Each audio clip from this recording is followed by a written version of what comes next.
This is the X-Zone Broadcast Network, broadcasting worldwide on broadcast affiliates and satellite program providers, including CNN Broadcast Network, Sirius Satellite Network, Star Media, Good News Radio Network, Angel Broadcast Network, Wiki Broadcast Network, and WPBN TV. For more information on the X-Zone Broadcast Network, visit us at www.xzbn.net.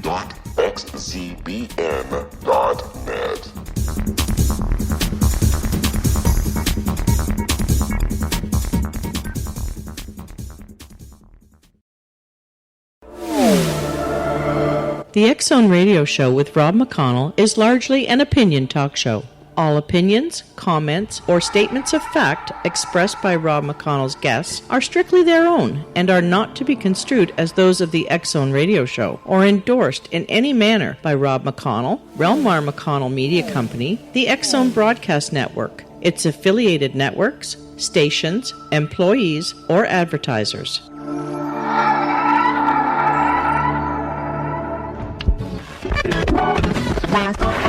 All Hit Radio.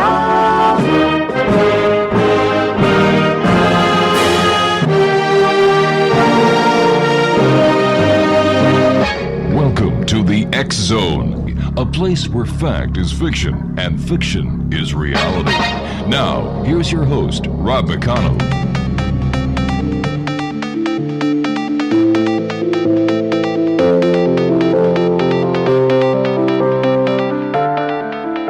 All right, welcome back, everyone. This is the X-Zone. I am Rob McConnell, and here we are back in our studios in Hamilton, Ontario, Canada.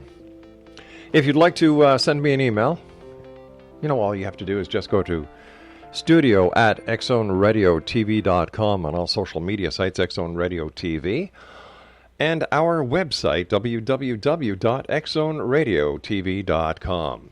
Millions of videos are uploaded onto the internet every day, whether it be through Facebook, Instagram, YouTube, you know, and the other sites. Some of the videos are innocent and funny, while others are actually capturing a crime taking place. These videos show bystanders filming the crime instead of helping the victim or alerting police. They feel it as if they are so detached that it doesn't call on them to empathize with the victim, even not even calling the police or getting in there and helping. Instead, they film them quickly, upload it onto social media to tally how many likes, hits, or shares it gets. Well, my guest this hour is NICKLE. He's been seen on NBC, CBS, ABC, Fox, and CNN. He's an expert on social media, technology, and human relations. He's the president and CEO of Balance Engines, LLC, and Small Change, LLC. He is a science, technology, and social media reporter. He's a LinkedIn expert, and he's an authority on how to utilize LinkedIn to build your brand, your business, and your connections. And his website is www.balanceengines.com. And Niall, first of all, welcome back to the X-Zone. And what's going on with social media these days? It seems that, it's even worse than mainstream media, and that there's more gruesome stuff and more stuff that's being pumped up onto the social media sites each and every day, especially in this election time. It's so true, but one of the things that we know is citizen journalism has always been a big thing. Obviously, the Kennedy assassination in the U.S. is one of those examples. The only record we have is some citizen film that was captured, the Zapruder film. So this has been going on for a while, but right now what has changed so dramatically is we all walk around with a phone in our pocket, and that phone has a camera in it. And so whenever anything happens now, the first thing people do is they pull out the camera. And when that happens, everybody's filming and nobody's helping. It turns out there's an effect that's called the bystander effect. It's been documented for years, and when something's happening, people really don't know what to do. It might sound crazy, but until somebody takes that first action, everybody sits on the sidelines. And today we have an excuse. We pull out that camera. I've often wondered when I've seen some of these videos on the social media sites, what about the person's right who is in that video who doesn't want to be videoed? Well, one of the things, and this obviously varies based on locale, but when you're in a public spot, which is just about anything outside, and I truly mean this, outside of a bedroom or a bathroom, it's been determined that you don't have much right to privacy. You're in a public spot and you could be filmed. We're starting to see this with drones, for example. Drones could fly overhead. They could film you in your backyard, and people have taken to trying to down the drones and find out that there's legal consequences to that. If you're out in public, you could be videotaped, like it or not. So, I understand that concern, but certainly that one's one that, at least according to the courts, you really don't have a right to anymore. Niall, stand by. You and I have to take our first break. We'll be back in 2 minutes. X-Zone Nation. Social media dehumanizes society. And we're talking to Niall NICKLE this hour. He is a human relations and technology expert. His website is www.balanceengines.com. This is the X-Zone. I am Rob McConnell. We'll be back on the other side of this break, here in our studios from Hamilton, Ontario, Canada, and around the world on the X-Zone Broadcast Network. Don't forget, you can find out who's on the X-Zone Broadcast Network simply by going to www.xzbn.net. Niall NICKLE and I return. Don't go away.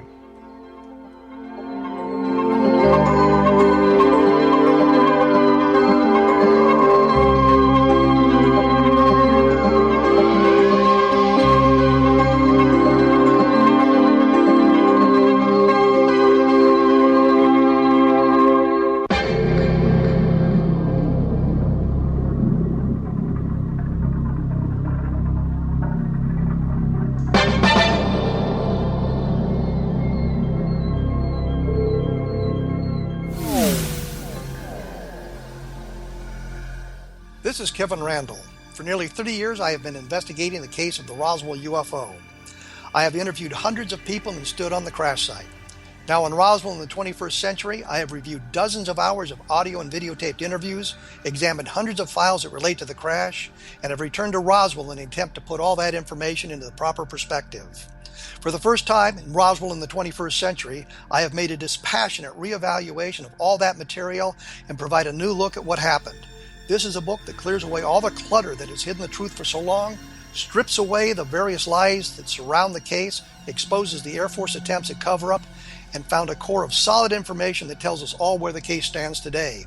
Roswell in the 21st century will be available in just a few weeks. For more information, please visit my website at www.kevinrandall.blogspot.com.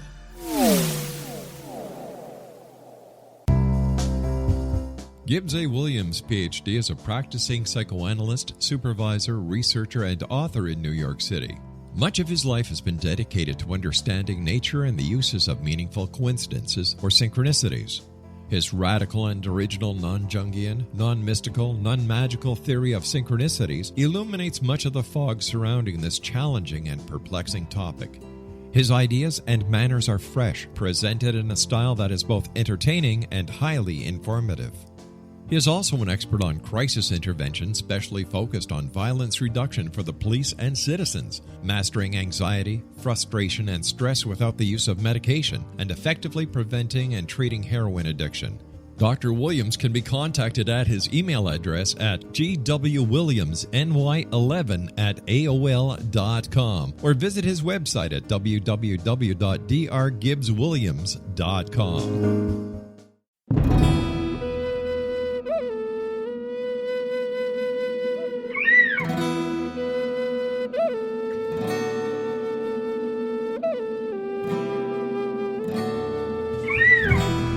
Shamanism is recognized as a method to access the quantum level. Mastery of shamanic skills puts spiritual information and healing power into your hands. Path Home Shamanic Art School, a bonded Colorado certified occupational school, has met rigorous state standards, ensuring its director and instructors have the qualifications to teach the shamanic arts. Path Home offers its certification program in blocks of study. Block 1, a 5-day intensive, will be held in the beautiful mountain town of Coaldale, Colorado, October 13th through 18th. Registration deadline is September 12th. Experience Journey Trance, Power Animals, Helping Spirits, Sacred Space, and Life Purpose. Come discover your power. Join me, Gwilda Wiyaka, in the magical world of shamanism. Call 303-775-3431 or visit findyourpathhome.com.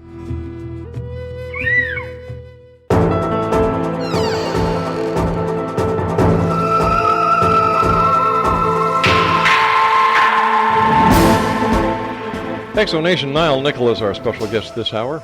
www.balanceengines.com. You know, we were talking before we went to the break, NILE, about the only places that are basically private are your bedrooms and your washrooms. And yet these very same people who love taking videos of everyone else, doing everything else, and fight for their right to do these videos, post them on all the social medias, a majority of these people who say that Big Brother is watching us and they don't have the right to do that.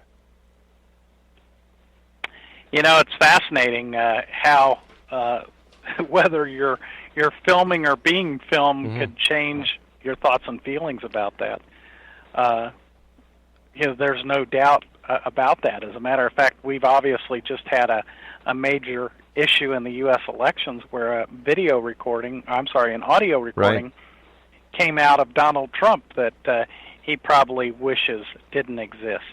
How did that happen? How did it come about? Certainly he's not happy about it, but whoever had it certainly happy about it. So you see these things time and time again. Sometimes they have big consequences.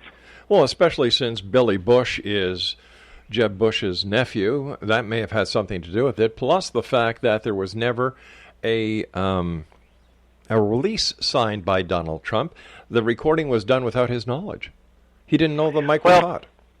Yeah, I think the worst part about it was the laws in the U.S., regardless of where you're at, says at least one party has to know of the recording. Yeah. In that situation, it sounds like neither party knew that they were being recorded. Clearly an illegal act, but obviously somebody got away with it. At least they have so far. It's very interesting to watch all the different media clips that are going up on the social media sites for and against each of the candidates. So over the years, how have you seen the changes in social media, and is it getting worse? Is it getting better, or can we expect more of the same? Well, I think we're going to expect more of the same for a period of time, and social media is a new medium. And quite honestly, whenever we've got some sort of new medium that we're not quite sure what the rules are because nobody's told us, in some cases they haven't been developed yet, we don't know quite how to handle it. And when we don't know how to handle it, we typically don't handle it very well, at least as far as history goes.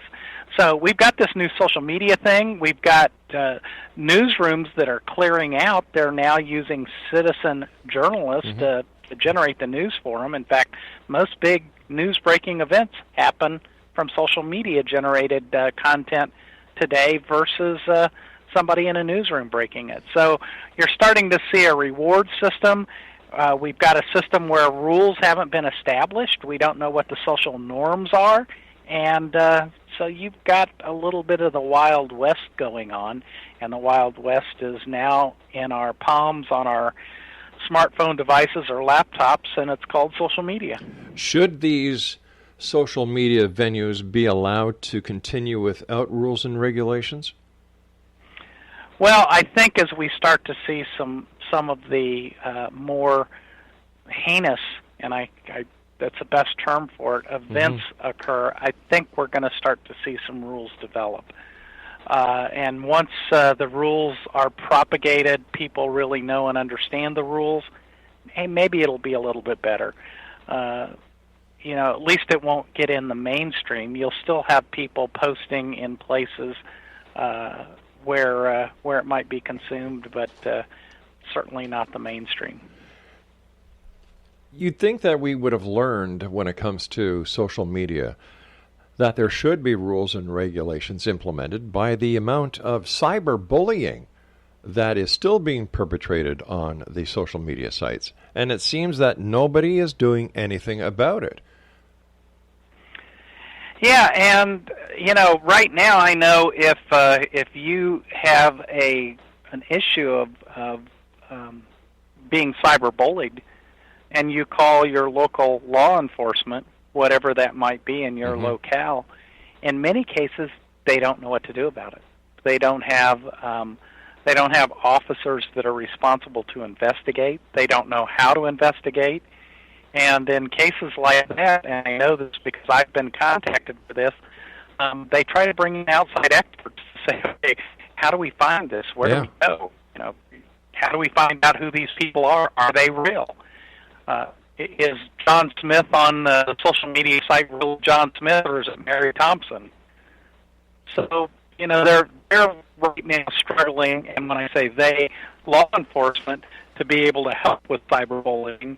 And when we've got that situation that's occurring, obviously it doesn't give people that are victims of that very much confidence in that getting resolved.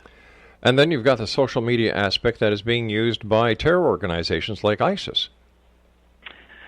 Social media is one of the main avenues of communication for not only terrorists but a lot of criminal organizations, because they could post triggers in pictures. They could actually embed textual information in pictures. And if they know that the picture is going to go up and it's going to have a message in it that they pull down and decrypt the message, they're able to pass messages in plain sight. And it's really scary what you could do and what is being done on social media these days. What do you think the biggest problem is with social media, and how does it dehumanize society? Well, when we sit behind a keyboard and we don't have any visual cues or auditory cues, it's real easy to say things or do things that are really very inhumane. And the interesting thing is sometimes, and this certainly isn't a defense, but we don't think about it because we don't see it as a human action. We're talking to a keyboard. We're expressing our thoughts. We're just venting to, a computer screen and a keyboard. What we fail to realize is there's somebody else on the other end of that.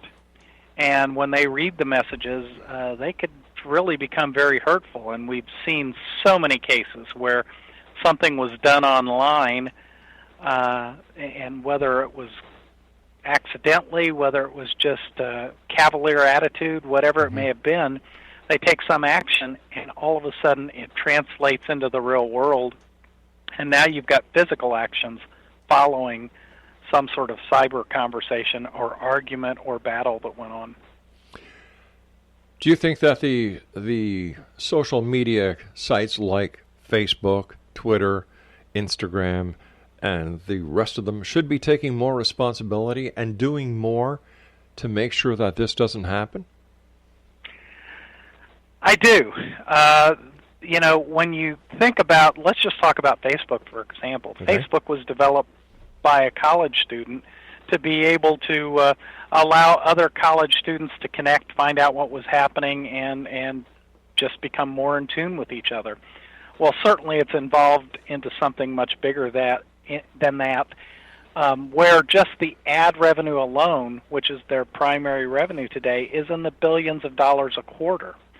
And when you've got revenue like that now, and you've got the number of people on the site in such a wide range of activities and ages and cultures and everything else, you now, I think, take on a responsibility you have to be responsible for the content that's there, to manage it and all of that. So back when Facebook started, clearly the way they started, it was very appropriate.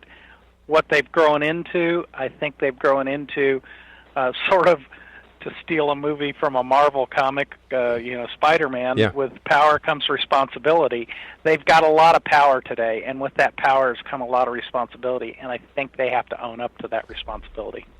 Exonation NILE NICKLE is our guest this hour, balanceengines.com. With all this money that they are making, have they gotten too big too fast? I don't think there's any question about that. They are clearly dealing with problems and issues and people that are manipulating the site that they had never foreseen, they'd never contemplated, and there's not a roadmap for it. Nobody knew this was going to happen. It wasn't going to evolve like this. So they are forced into the position of playing catch-up quickly. Mm-hmm. And as a matter of fact, you've seen a number of instances where there have been cyberbullying issues, maybe even some suicides as a result of some of the cyberbullying that has went on.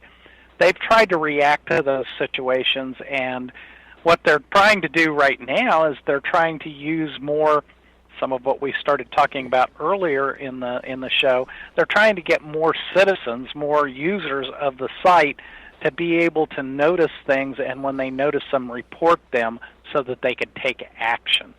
I think they've also got the ability today to be able to use some artificial intelligence programs to be able to monitor some of the things and at least bring them to the attention of internal moderators that might be able to take some action on that. So basically have the social media sites police themselves. Yeah, that's certainly going to have to be part of what they do. Right now they count on users to help them in their policing efforts.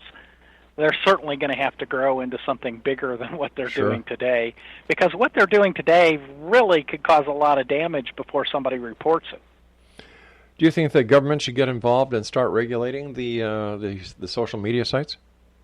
You know, that's a double-edged sword. Yep. One part of me wants to say, yeah, you know, it probably is necessary and required, but every time I see government stick their noses into something like that, they tend to go overboard in one direction or the other, and it tends to cause sometimes more problems than it actually solves.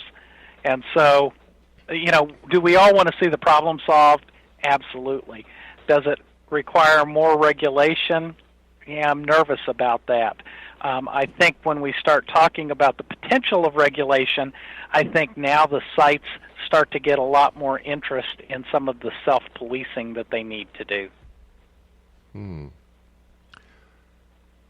know, I've noticed a lot of the social media sites have got pro and con Hillary and Trump.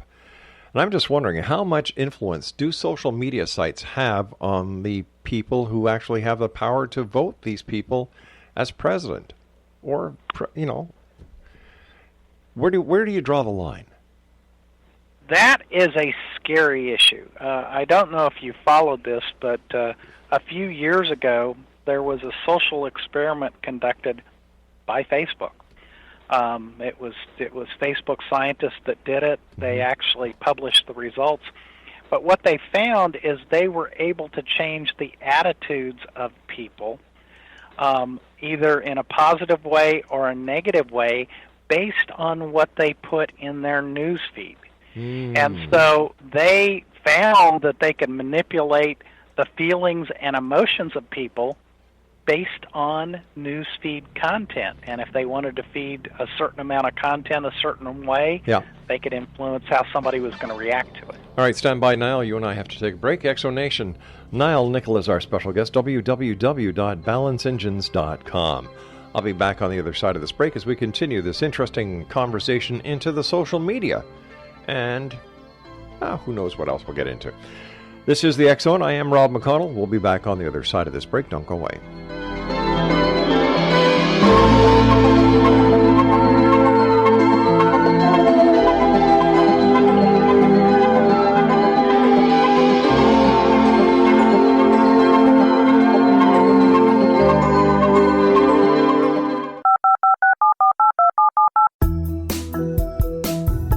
Did you know that when you're on the road with limited data or Wi-Fi, you can still listen to the X-Zone radio show with Rob McConnell, The Science of Magic with Gwilda Wiyaka, High Tech with Corey Kay, and every minute of the 24/7, 365 programming of the X-Zone Broadcast Network by calling 712-432-9459, courtesy of TalkStream Live. No smartphone, app, or internet needed. It saves your data plan, and it's free if you have unlimited minutes.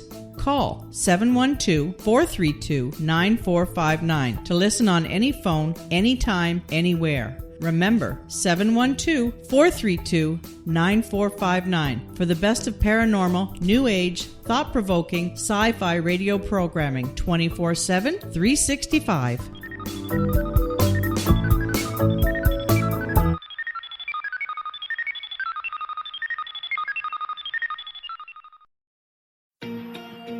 Wouldn't you love to know the secret to everything?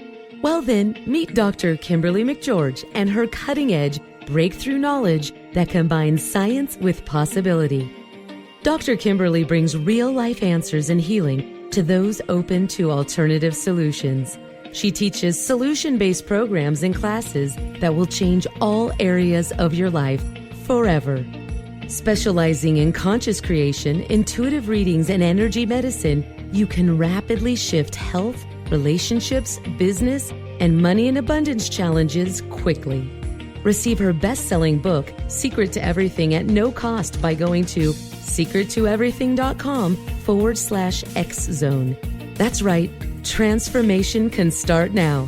Just go to secrettoeverything.com/X-Zone and receive Dr. Kimberly's book for free.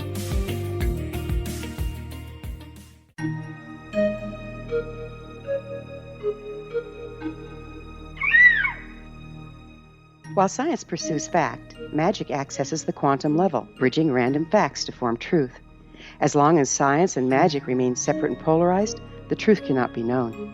I'm Gwilda Wiyaka. Join me on the Science of Magic radio program, dedicated to unification and evolution of consciousness.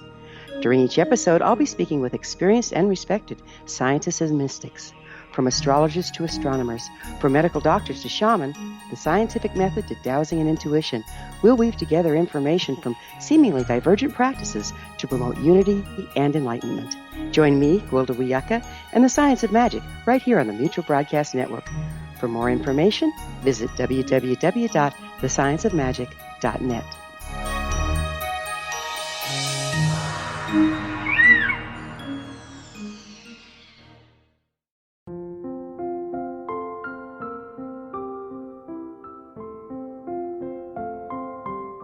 I am Dr. Carl O'Helvey, founder, president of a new cancer foundation focusing on evidence-based physical, mental, and spiritual interventions, including natural cancer cures, prayer, meditation, affirmations, nutrition, and other related holistic cancer prevention and cure modalities. These are used in cancer education, research, and financing care. I ask for your help to continue this important work by donating at www.holisticcancerfoundation.com.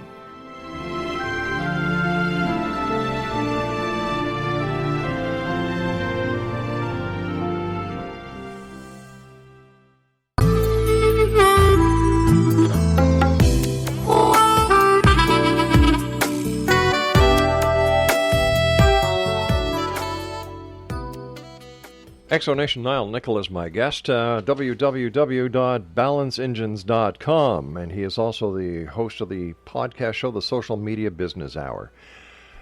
We were talking before we went to the break about how the internet or how social media can actually affect the outcome of given events, and you were describing how a social media experiment was run and how scientists have found out that, yes, what goes into a news feed can certainly affect the outcome of something. Here you are, you're coming into an election next month. What is it, November the 8th, I believe? I believe that's correct. And you have all this information coming out on the social media sites about Donald Trump, about Hillary Clinton. He says, she says, she says, he says. How does a voter who is addicted, and I know people who are addicted to Facebook, how do they rationalize what is fact and what is fiction? Well, that's a good question, because one of the challenges that anybody that's on social media faces is this this true or not? And the second thing is how recent is this story? You'll find a lot of stories that are recycled on social media, and sometimes they come out and they will inflame a situation like this just occurred when it in fact occurred 2 years ago. But as we talked about, they did a social experiment, and they found out that they can manipulate how you think or feel. They have a motivation to do that for the ad revenue.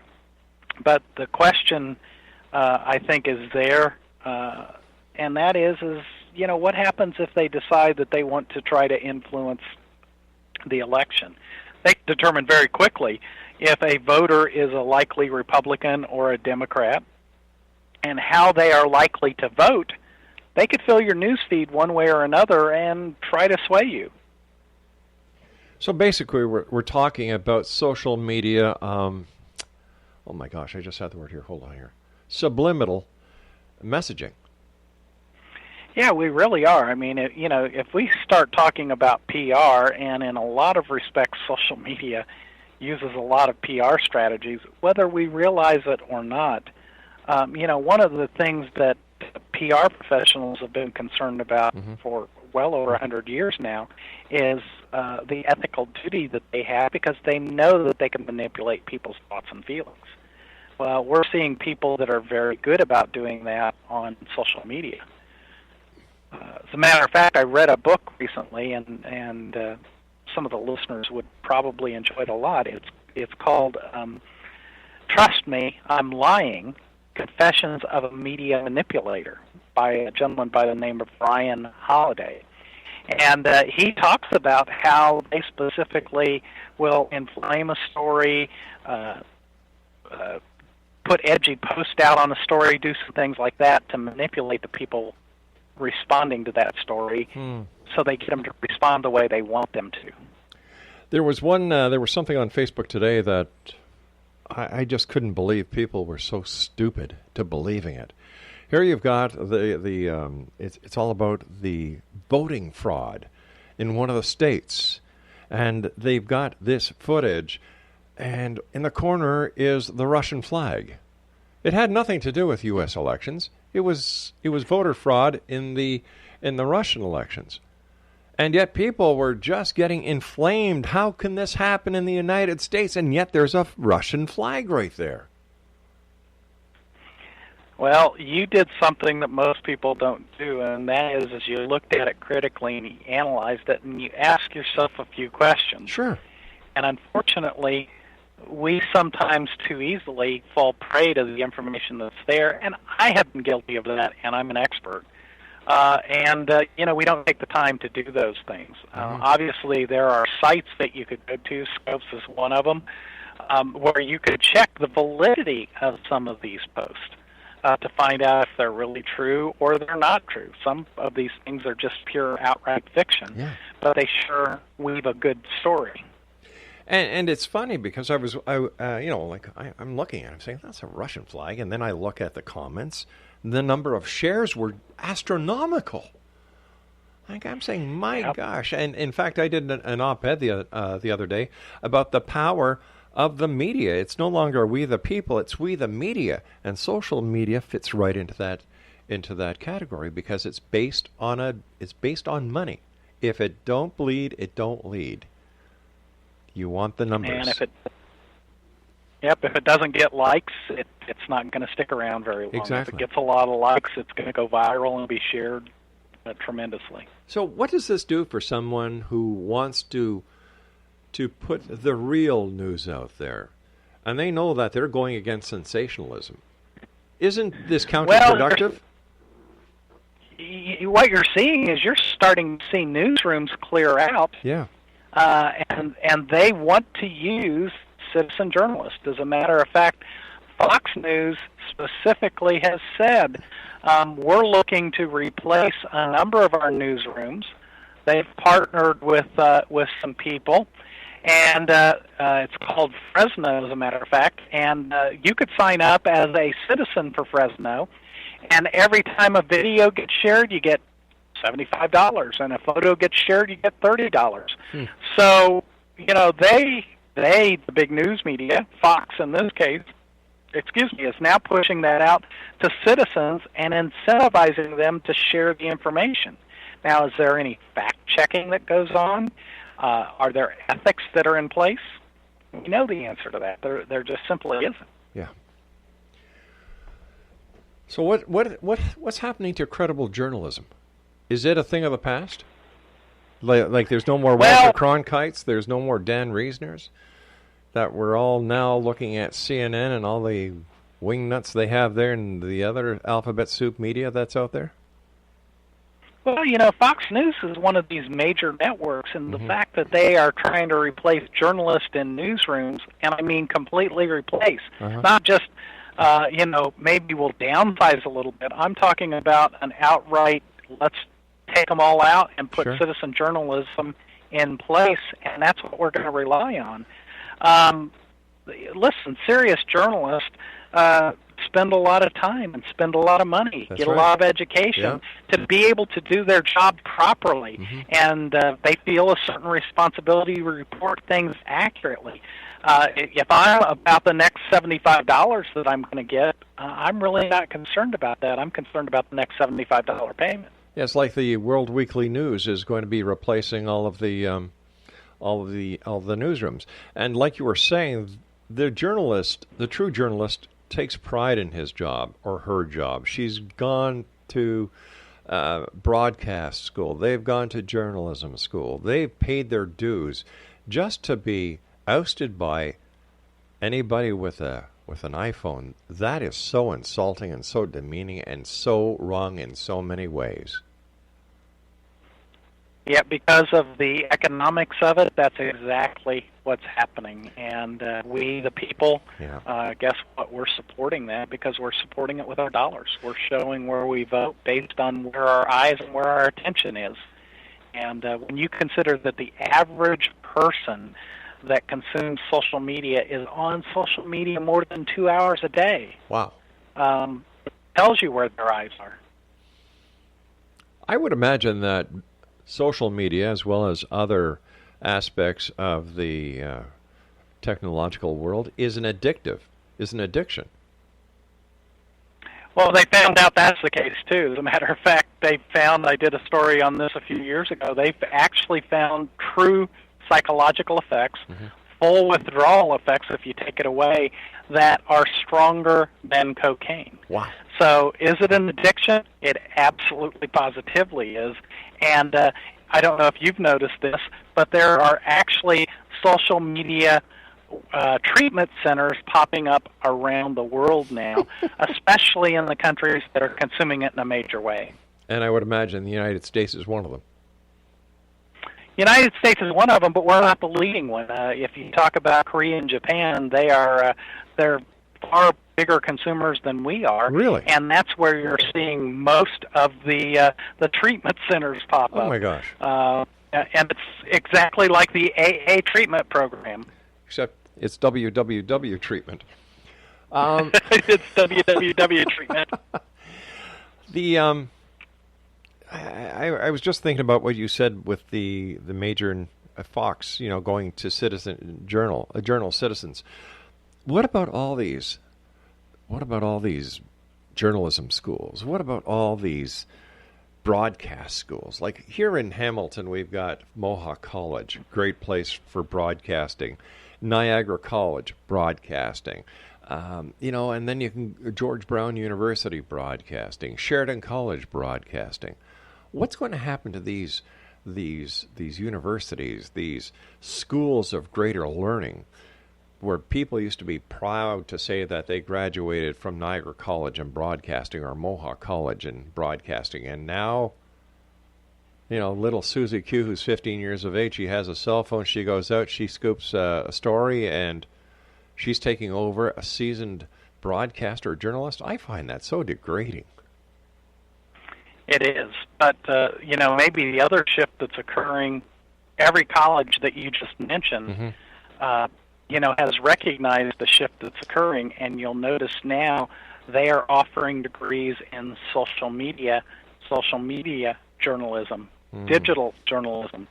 So it's starting to shift, not only from the Facebook and Twitter parts of the world, but also into podcasting, which is now becoming huge. Everybody has a microphone. You've got your own show, and you could pick up a big audience in a relatively short period of time. But you see, I'm from the old school. I started this show 25 years ago in a real radio studio. You know, and I still do my shows in real radio studios. And when I hear these people who come on, they have a computer at home, and they connect with Skype, and they've got a few podcasts, and they're a radio station, I figure, you moron. What the hell are you talking about? You have no idea. You can say whatever you want because there's no rules, regulations, so you're not governed by the FCC or the CRTC. You have free range to do whatever you want. And I think that there has to be some rule and regulations when it comes out to podcasting or broadcasting online, because why should why should people who have legitimate radio stations, networks, who have to comply with FCC or CRTC rules and regulations, have to follow these rules where anybody with a computer, a microphone, and the ability to Skype doesn't have to? To me, that makes no sense. Well, and you're starting to see some of those shows literally get millions, tens of millions in some cases, of listeners a week. There are some radio stations that don't get that. Now, we've got the same shift that's occurring. It used to be that we had in the U.S. 3 networks. Yep. Now how many exist? Tons. Hey, listen, you and I've got to take our final break here. Please stand by. Great talking to you, NILE, X-Zone Nation. NILE NICKLE is our special guest. BalanceEngines.com. That's www.balanceengines.com. And we'll be back on the other side of this break as we continue here in the X-Zone. A real radio station from a real radio show from a real radio station in real Hamilton, Ontario, Canada. My name's Rob McConnell. Whatever you do, don't go away.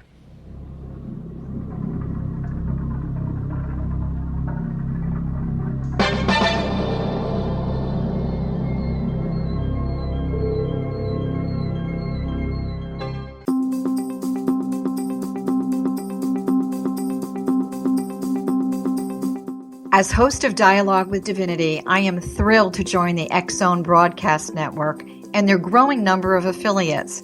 My quest for a connection to the divine ignited my successful career path as an international spiritual counselor for over 40 years, an author of 4 books, and well-known metaphysical educator. My clients call me their spiritual mama. So my job is to offer you a radio show to help you grow spiritually with wisdom and get specific tools from guests who are experts in their field. Tune in to Dialogue with Divinity and be part of the conversation with Spirit. My goal, your happy soul. For more information, please visit my website at johannacarroll.com.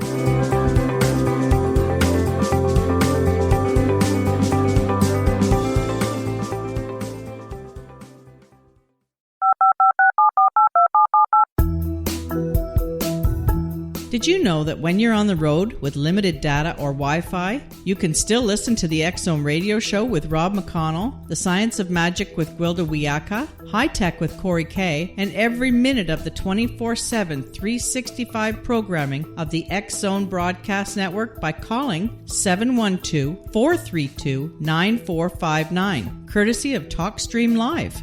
No smartphone, app, or internet needed. It saves your data plan, and it's free if you have unlimited minutes.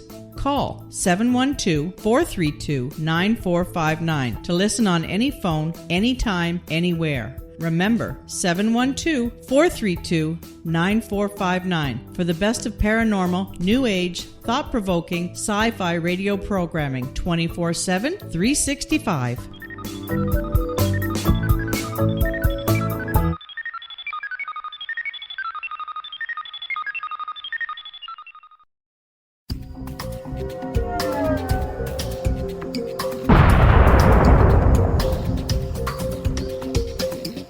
Coming soon to the X-Zone Broadcast Network is A Different Perspective with me, Kevin Randall, as your host.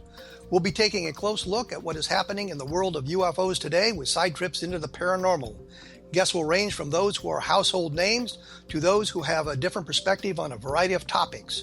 No topic will be taboo, but there will be tough questions asked as we all search for the truth about UFOs, the paranormal, and those things that excite us. Sometimes we'll agree with a guest and sometimes we won't, but we'll try to keep the program topical.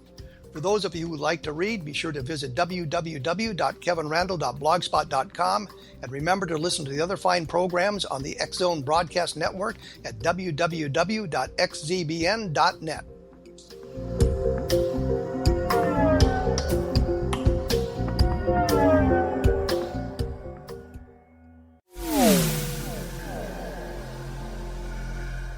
This is Kevin Randle.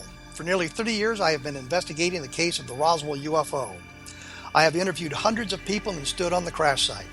Now in Roswell in the 21st century, I have reviewed dozens of hours of audio and videotaped interviews, examined hundreds of files that relate to the crash, and have returned to Roswell in an attempt to put all that information into the proper perspective. For the first time in Roswell in the 21st century, I have made a dispassionate reevaluation of all that material and provide a new look at what happened. This is a book that clears away all the clutter that has hidden the truth for so long, strips away the various lies that surround the case, exposes the Air Force attempts at cover-up, and found a core of solid information that tells us all where the case stands today. Roswell in the 21st century will be available in just a few weeks. For more information, please visit my website at www.kevinrandle.blogspot.com. What happened in Benghazi is revealed by Nicholas Genix, author of Obama, Islam, and Benghazi. He informs the American people that President Obama deceived them by advocating a strong foreign policy prior to the 2012 presidential election, and Hillary Clinton supported this deception. As the title infers, there is a connection between Obama, Islam, and Benghazi. Ample evidence informs Americans that Obama's early indoctrination in the Quran developed an affinity for Islam, why the Quran is the source of discontent in many countries, and why the Obama foreign policy deception led to poor military action and caused the loss of American lives in Benghazi. Genix provides 36 questions for the Select Committee on Benghazi to validate if Americans are justified to mistrust President Obama and Hillary Clinton. An overview of Obama, Islam, and Benghazi is presented on the website www.futureofgodamen.com. That's www.futureofgodamen.com. Afterlife expert Roberta Grimes was the first one to say that dying can be fun. Now her best-selling book, The Fun of Dying, is available in stores worldwide. So if you wonder whether death ends life, how it feels to die, or what heaven might be like, The Fun of Dying was written for you. And if you have always been afraid of death, or if you worry that your life has no meaning, let The Fun of Dying ease your fears and bring new meaning to your life. Nothing said in The Fun of Dying is based on the teachings of any religion. Instead, Roberta draws on evidence to explain how death happens, how it feels, and what comes next. A lot of the best death-related evidence was produced in the first half of the 20th century. When it is put together with recent discoveries, it tells a consistent and amazing story. Roberta Grimes blogs and answers questions at robertagrimes.com. Her wonderful book, The Fun of Dying, is available on Amazon and at stores worldwide wherever books are sold.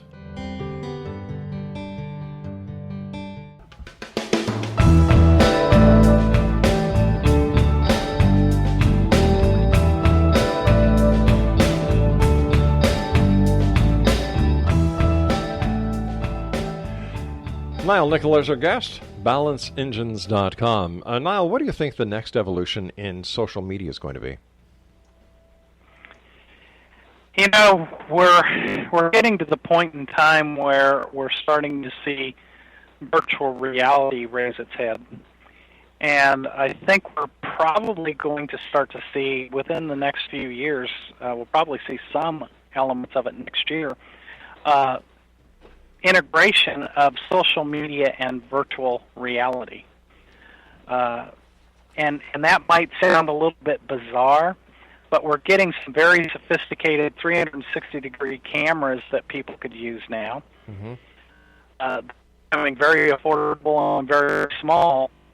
By the time you do that and you push over your headset with it, I mean, you could literally put people in the middle of a story. What about the copyright regulations that are being violated by a lot of these people who put on social, videos and audios on the social media sites? How does an author protect himself from being violated by having his material stolen without getting the proper credit or the proper licensing fees? Well, that's a big challenge today. I'd like to give you hope and say that there's things. I mean, I could talk about YouTube. Mm-hmm. YouTube had such a problem with audio being put onto a video site, where people could listen to music or whatever.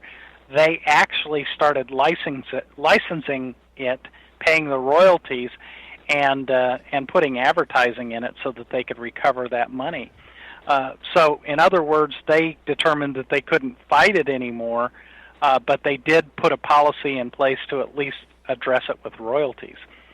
But it's becoming so pervasive now, if you create a new piece of content, and I do this digitally, I find that it's not uncommon if I create a new protected piece of digital content behind a membership wall or something like that, somewhere in the world, it generally is copied and put up for sale in less than a day. Oh, my gosh. Most of us don't have the ability. In fact, even some of the big publishers don't have the ability to deal with worldwide copyright violations. And then you've got a number of countries like China that don't respect that anyway. So, we're almost in the age of if you put it up on the internet, know that a lot of people may respect it, may pay for it, may do what they need to do, but you're going to have also a number of people that are going to pilfer it from you. It's going to happen if you put it out there. In fact, even if you don't put it on the internet, somebody else will. Yeah. It's just like the software companies that used to sell software. You'd go into your local store, you'd buy a software package, and away you went. But now, if you want to buy good software, you have to buy it from them on the cloud so they can actually monitor your software package. That's it. Microsoft's probably the biggest, and they're doing their best to eliminate any digital or physical media, and they only want to be able to make it available and produce it in the cloud. If it's not in the cloud, you don't get it. So, we're going to certainly see a move that direction, and that is sort of the cat and mouse. It's the next step to take it out of people's hands, but I'm not sure it'll stay that way for too long. Digital pirating is a big concern these days, not only in the music industry, the video industry, but in the publishing industry as well. I remember a time where you could actually protect it. Whoops, are you there, Nile? I think we lost our guest. Uh-oh. Craig, what happened? Did we lose our guest? Can you try and get him back for me, please? All right, Craig's going to try and get our guest back. Okay, here we go. Da-da-da-da-da. So you start talking about the internet and people cut you off. No. His phone number is busy. I guess that he got another call. Anyway, Exo Nation, what do you think? Is there too much leeway on the internet? I think there is. I think that people who use the internet should adhere to the same policies and procedures that legitimate organizations do, like broadcasting, who have to comply with FCC regulations in the States, CRTC regulations up here in Canada, and other regulatory bodies in other parts of the world. Why should authors, why should composers, why should people who dedicate so much of their lives be ripped off because it's on the internet? Theft is theft. If you steal it, you're a thief. If you don't pay for it and use it, you're a thief. It's that plain. It's that simple. And yet you have people who enjoy going on the internet and doing whatever they can to kind of take what they can without paying anything. What do you feel about that, Exo Nation? Does that make any sense to you? Craig, did you want me to try and call our guest one more time? All right, Craig, can you do that for me over there, buddy? All right, so Craig is going to try and do this, and let me see. So far, so good. So far, oh, nope. Craig, we're trying, but we get, let me try one more time. Don't you, this is real radio, guys, where things happen. Nope. All right, Craig, I guess we're just going to have to hitchhike it from here. Let me tell you about our guest. We've had the pleasure of having NICKLE on the show before. And he's been seen on NBC, CBS, ABC, Fox, and CNN. He's a human relations and technology expert.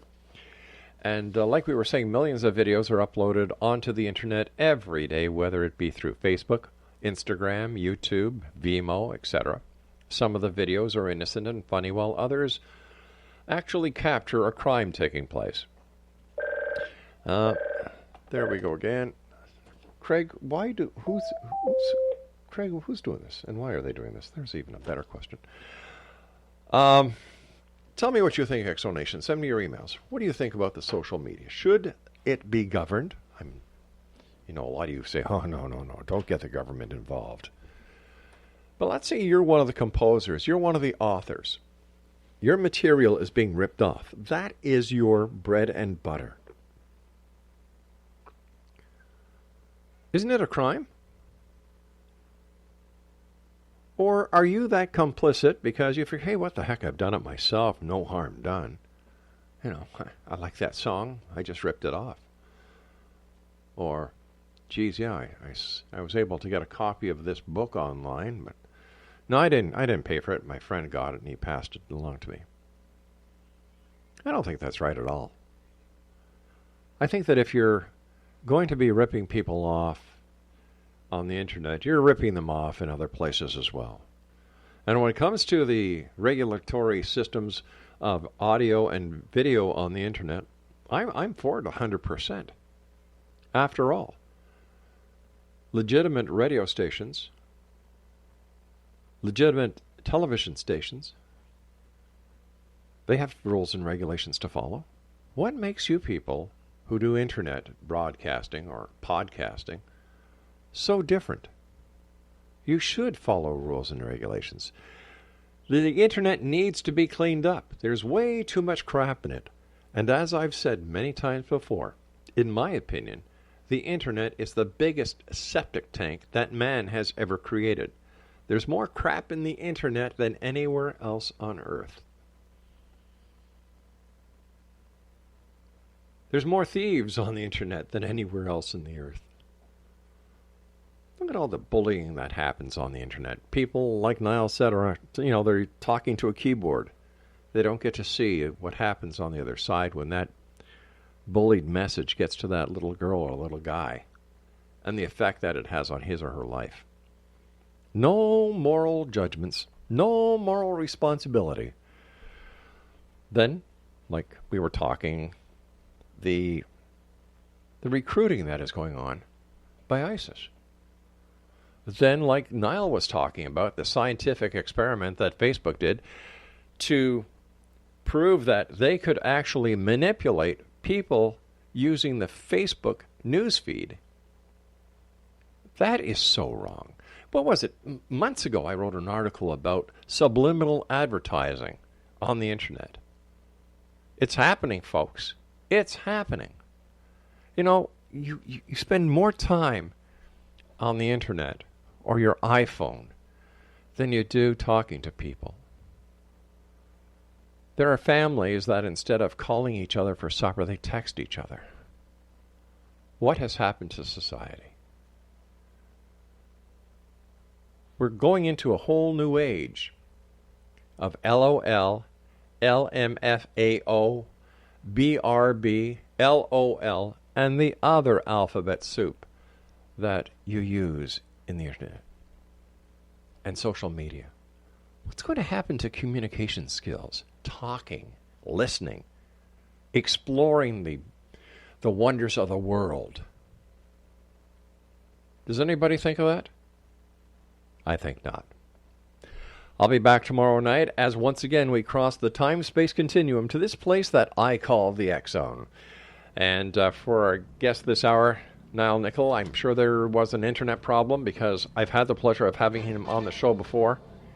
And I promise you, X-Zone Nation, we will have Niall back in the future. If you'd like more information on Niall, his website is balanceenergies.com. That's www.balanceenergies.com. I am Rob McConnell. This is the X-Zone. We're coming to you from our broadcast center in Hamilton, Ontario, Canada.